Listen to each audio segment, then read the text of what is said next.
Nous passons à la question de M. Jean-Philippe Nilor, à Madame la ministre des Outre-mer. Madame la ministre, en l'occurrence, Monsieur le ministre, l'article 126 de la loi du 20 décembre 2017, dite loi de finances 2018, supprime l'allocation logement pour les dispositifs d'accession à la propriété et d'amélioration à l'habitat. La disparition programmée des principaux outils de la lutte contre l'habitat indigne met plusieurs centaines de familles dans l'impasse. En Guadeloupe, en Guyane, en Martinique, à La Réunion, on recense plus de 74 000 logements indignes. S'ajoutant à l'arrêt brutal de la défiscalisation pour le logement social, la suppression de l'AL Accession met en péril toute une filière économique. Celle-ci représente un chiffre d'affaires cumulé de plus de 75 millions d'euros par an pour les Outre-mer et fait travailler plus de 500 très petites entreprises du bâtiment artisanal. Outre les 300 salariés des opérateurs agréés par l'État dans l'ensemble des Outre-mer, ce sont plus de 3 000 emplois directs qui sont menacés. C'est la totalité de l'expertise professionnelle de lutte contre l'habitat indigne et insalubre qui risque de disparaître. Faut-il rappeler que le pourcentage de logements insalubres est en Outre-mer de 12,5%, alors qu'il n'est de 1,2% en France. La suppression de l'AL Accession est venue fragiliser la capacité de financement des travaux pour les ménages les plus en difficulté qui ne peuvent financer le reste à charge en contractant un prêt. Reste à charge d'autant plus conséquent dans les Outre-mer que la problématique de l'amiante vient alourdir les travaux de plus de 35%. Il n'est plus à démontrer que l'amélioration des logements et la construction de LES constituent une réponse alternative au manque de logements locatifs sociaux.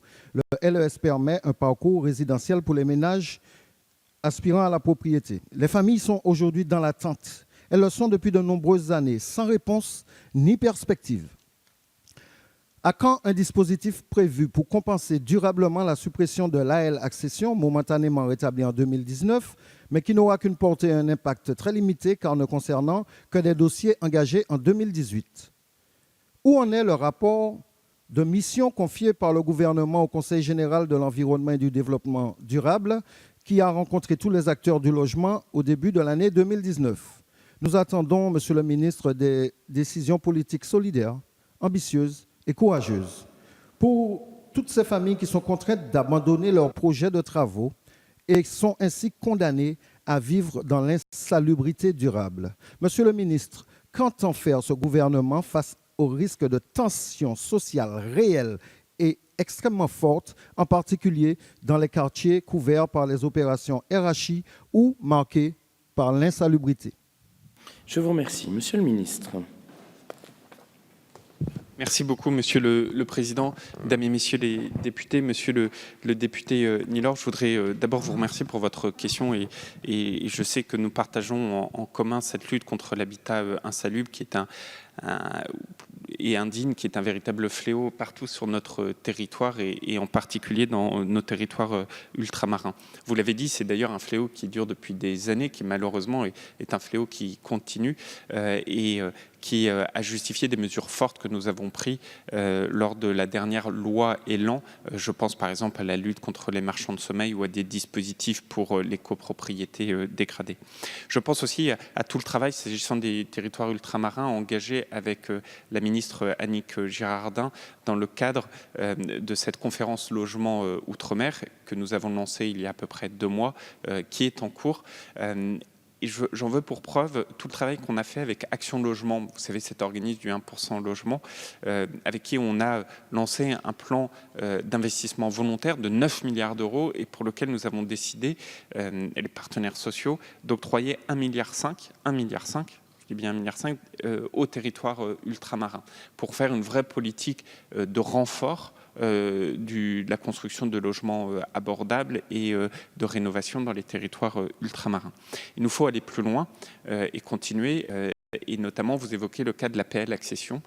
Il s'avère que dans les choix que nous avons faits sur la réforme des APL, l'APL Accession avait un bénéfice très particulier dans nos territoires ultramarins qui était la lutte justement contre l'habitat indigne. Fort de ce constat, on a réintroduit l'APL Accession dans le cadre d'un mécanisme transitoire, comme vous l'avez à très juste titre dit. Et donc, pour être très clair sur les questions que vous posez, le rapport du CGEDD vient de m'être remis. Moi, j'ai l'habitude de travailler en toute transparence, donc avec grand plaisir de vous le transmettre pour que vous me donniez votre avis dessus. Deuxièmement, il nous faut trouver une solution, mais une solution à court terme sur un dispositif pérenne. C'est-à-dire que nous aurons forcément ce débat dans le cadre de la prochaine loi de finances, puisque aujourd'hui, le mécanisme de l'APL accession, y compris dans son mécanisme transitoire, s'arrête à la fin de l'année. Donc il faut absolument qu'on puisse avoir ce débat dans le cadre de la prochaine loi de finances. Donc je m'engage à vous transmettre ce rapport du CGEDD, qu'on puisse y travailler en amont de la prochaine loi de finances pour voir quel peut être le meilleur mécanisme d'accompagnement. Il est clair que lutter contre l'habitat indigne passe aussi par les mécanismes d'accession à la propriété. Ça c'est clair, et c'est un sujet sur lequel il faut qu'on renforce notre politique, bien évidemment, en concertation avec vous. Je vous remercie. Oui, monsieur le député, il vous reste 15 secondes. Monsieur le ministre, je vous remercie vraiment pour votre réponse qui a été très honnête, très franche. Nous sommes d'accord sur le constat, sur le diagnostic et sur l'urgence. Moi, j'aurais préféré que vous preniez l'engagement, non pas de me remettre une réponse ultérieurement, mais de pérenniser les dispositifs qui sont salutaires aujourd'hui. Mais j'attendrai. Je vous remercie.